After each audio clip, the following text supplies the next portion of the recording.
Welcome to Japanese 1. You have learned about the three writing systems of the Japanese language. Today you will start learning to read and write. We will focus on hiragana first. We'll also introduce katakana and kanji, but at a slower pace. Each set of notes usually will have 2 videos. However, some lessons may have more and some fewer. Pay attention to the beginning of each video, and you will see how many videos the lesson will have.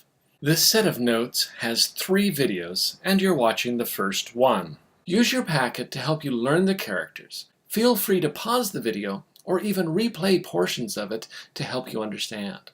Enjoy your first lesson. After this set of notes, you will be able to read and write 10 hiragana characters. You will also be able to understand how diacritical markings, known as dakuten and handakuten, alter the pronunciation of certain characters. It may seem like a lot, and it is if you try to do it all at once. However, if you do your work when assigned, we break it into small enough chunks to digest daily. When you do your work on time, you'll find that learning Japanese can be easy.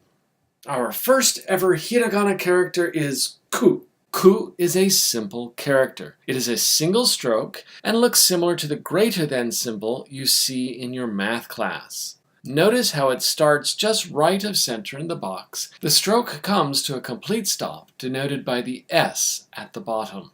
Let's try it. Place your brush just right of center and create the greater than symbol. Ku. As you write each of these characters, please pronounce them aloud to help you memorize not only how to write them, but also their pronunciation.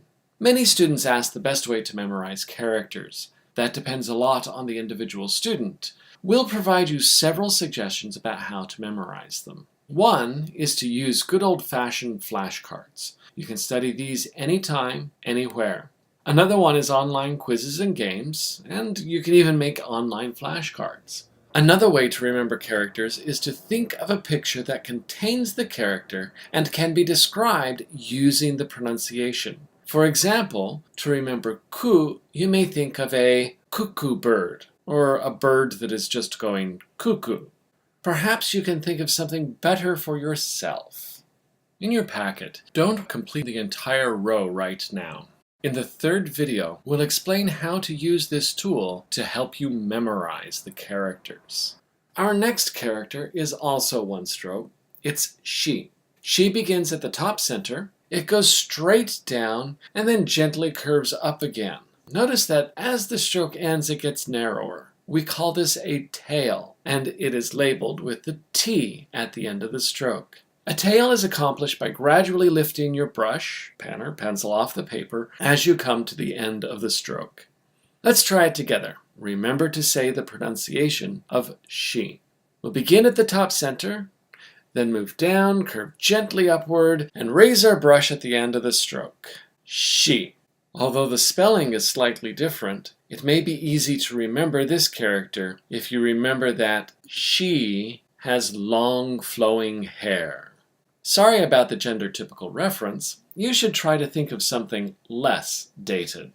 Our next character is Su. It has 2 strokes. Oh dear, they're getting harder! The first stroke is the horizontal stroke. It stops. It's very important to do the stroke first. That way you can ensure that the loop in the second stroke is in the correct location and the correct size. Obviously, that means that the second stroke is the curly Q. Notice it starts just to the right of center, and after the first stroke it makes a curly Q before it ends in a tail going down to the left.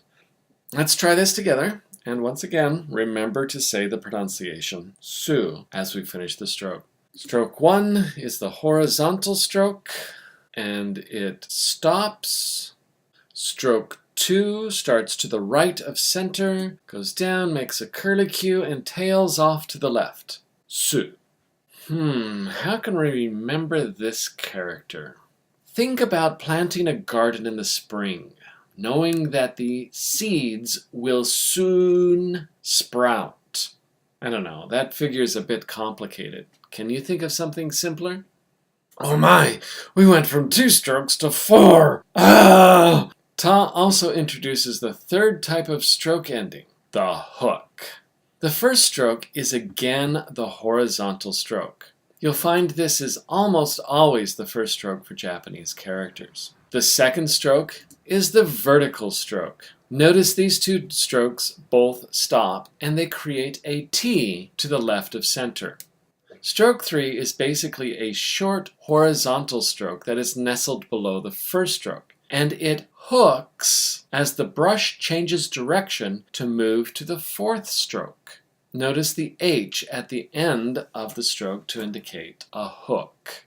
The fourth stroke is also roughly horizontal below stroke 3. Stroke 4 comes to a complete stop. Let's try it together. Stroke 1 goes across and stops. Stroke 2 goes down and forms a T before it stops. Stroke 3 goes across below stroke 1 and hooks as the brush moves to stroke 4, which goes across and stops. Ta. This image is easy to remember. Just add a couple of extra lines and you literally have the word ta. Can you think of something more creative? Te takes us back to 2 strokes. I know it looks like just one, but the second stroke begins where the first one ends. The first stroke is, you guessed it, the horizontal stroke. It stops. The second stroke begins where the first one stopped and arcs down and back to the right. It also stops. Let's try it together.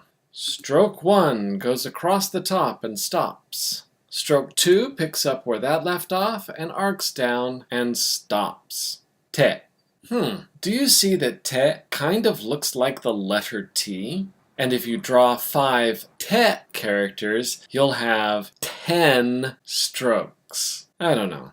I'm sure you can think of something better. You have come to the end of the first video. Take some time to study these 5 characters. You may even want to create some flashcards to help you. After you have studied for a little while, come back and watch video 2.